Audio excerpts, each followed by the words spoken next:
ConvertKit also integrates directly with the Wishlist Member plugin.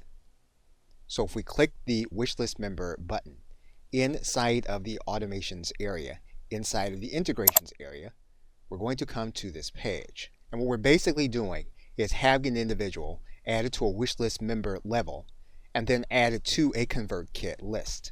Now, wherever you have the Wishlist Member plugin, you're also going to want to make sure that you have the ConvertKit plugin installed. If you don't have the plugin installed, you're going to need to add a new plugin. You're going to need to type in the keyword ConvertKit. And you're then going to need to install and activate the ConvertKit plugin.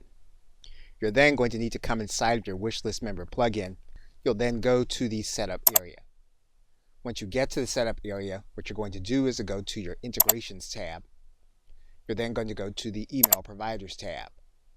You'll then see a ConvertKit connection button. You'll then click that button. What you'll then need to do is to click the Toggle button.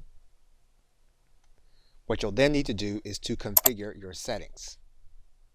You'll then need to add in your API secret from ConvertKit. You'll come back to the API secret. You'll click Show. You'll copy your API secret.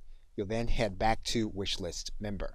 What you'll then do is to paste in your API secret.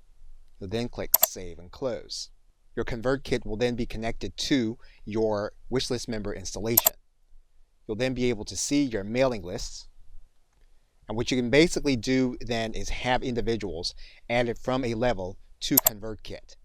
And so what you'll do here is you'll choose the list.